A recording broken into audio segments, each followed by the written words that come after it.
let's talk about hub motors then.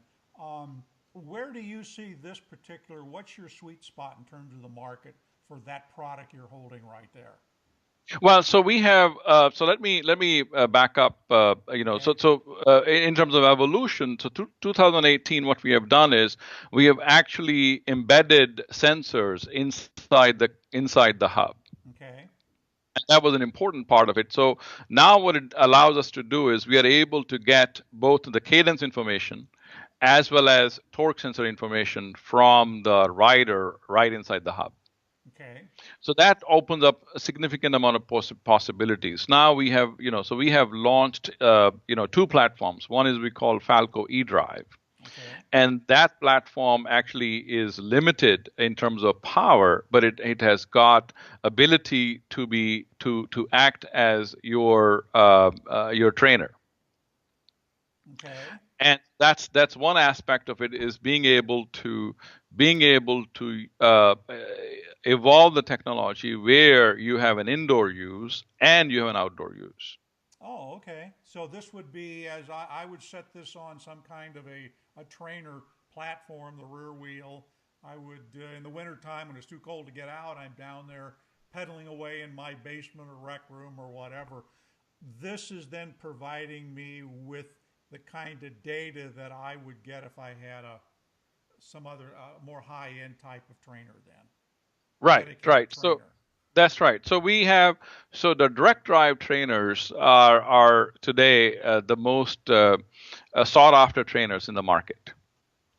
And the reason they are more sought after trainers are in the market is because you are able to integrate them with the and plus ecosystem, Okay. right? The and Right.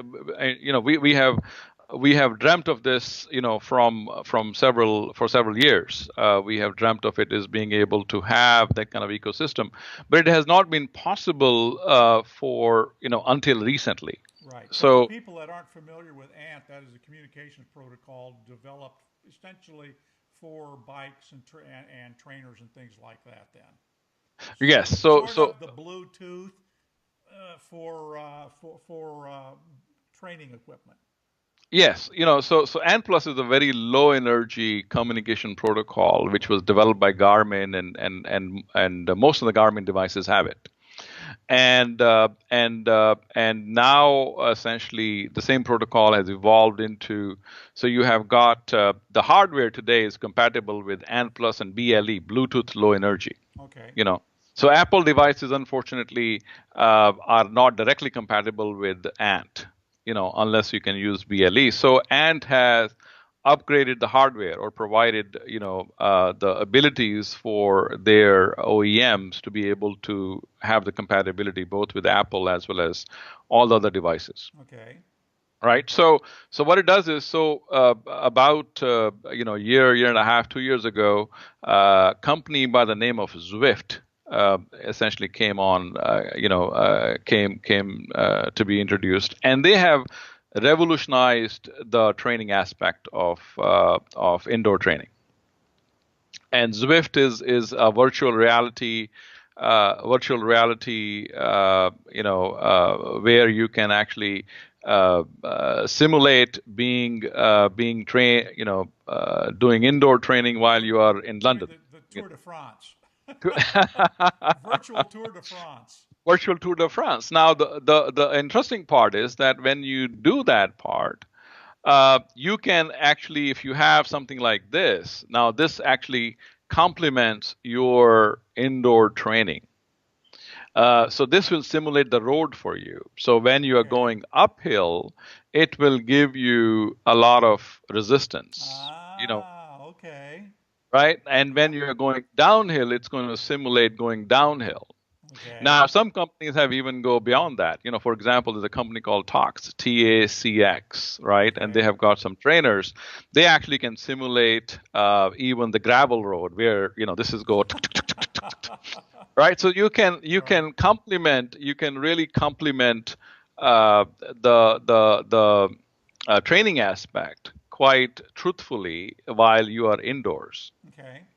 and at the same time you are in this wonderful virtual reality, and you are also socially connected to a lot of other To people. other riders, right? So you could be Yeah. actually racing in a virtual Tour de France then with Yes. other riders, and I would assume somebody's going to come up with a way to take some of the top riders and make them virtual riders like you've got with the NFL football and things like that. I would imagine.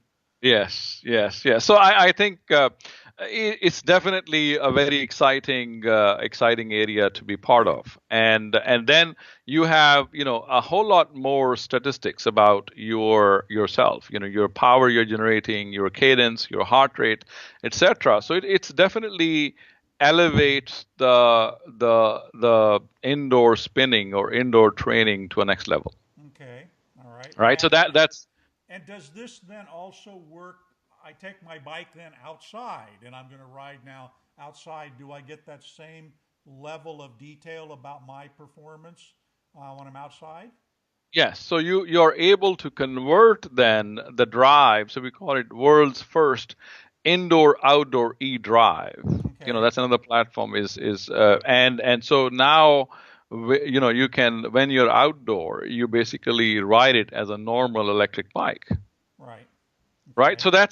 So so if you think about in terms of being able to do fitness functions and being able to enjoy riding outside, you cannot do that with a mid motor. Only, and you cannot really integrate with an ecosystem like Ant Plus without a direct drive. Right. So that's where I think we have the sweet spot, is being able to have, one is being able to do really this has got virtually no resistance when you're pedaling, so you can actually run these motors without any battery and feel no resistance, Right. and Okay. they are very efficient at high speed, so you can do commuting, 45 kilometers per hour commuting, without any hesitation. So that's whereas when you're trying to do that with a geared motor, with a mid motor, you're going to hear the noise, you're going to hear the Right. sound, and it's actually, spinning at 4,000 RPM, a motor which is spinning at 4,000 RPM, and you're getting it down to do that. So these are the things which mid motors cannot do. Okay. Now, obviously, a direct drive motor today cannot be, if you have a full suspension electric bike, all the mountain bike experts will actually laugh at you and saying, well, you cannot use, a direct drive motor. But I think they are to be proven wrong eventually, because I think that a direct drive motor can become so lightweight, that it will be a great replacement to mid motors. Right. So let's talk about. So you're getting you've focused on this one design.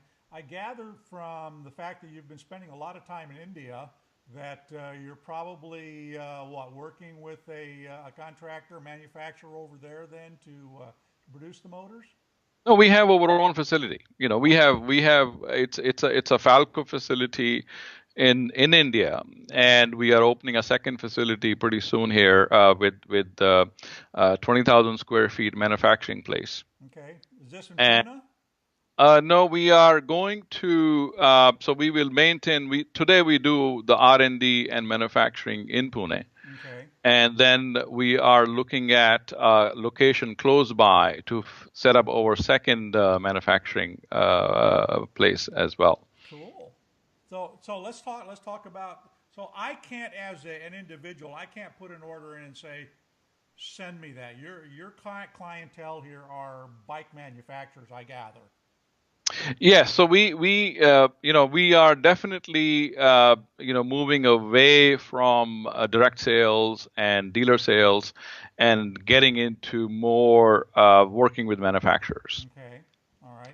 And I think that is the model which sort of has evolved, and we're working with a number of manufacturers to be able to have the bikes or trikes out with our system in there. Okay. So let's talk a little. Since you're spending time in India, and obviously that's one of the things I wanted to chat with you, about before we wrap things up. We got about another 5 minutes.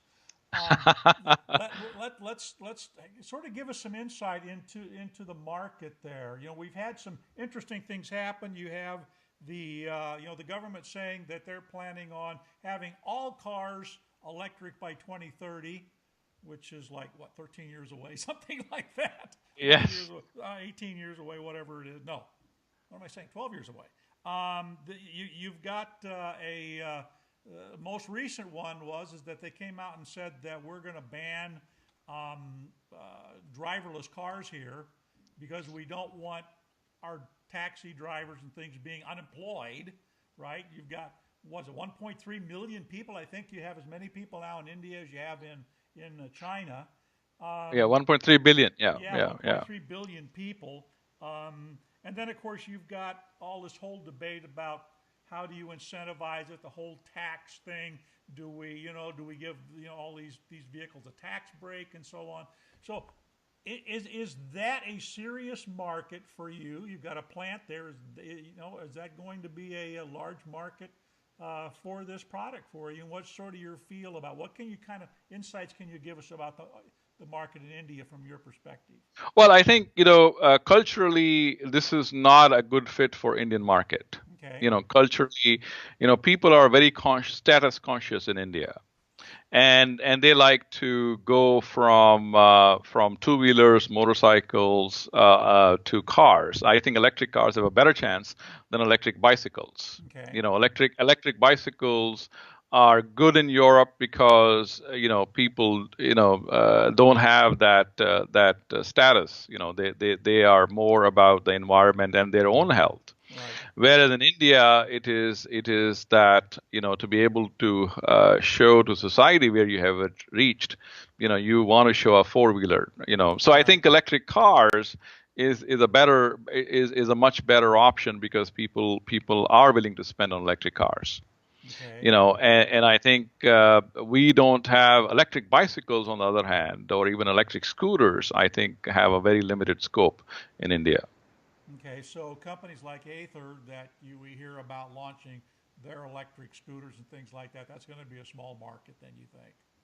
Yeah, I think it's a big problem because you are dealing with serious cost economies. You are dealing with also technology which is extremely robust with internal combustion engines. Honda can give you a great two-wheeler which can last you 10 years and cost you I think $600. And the cost of running that is nothing. You can run on 1 liter of petrol, which is the cost is like $1 per liter. You can run 80 kilometers or so. So it's cost economies you cannot overcome. And Right. people who are using two-wheelers, are people. I mean, and driving cars is a nightmare in India today.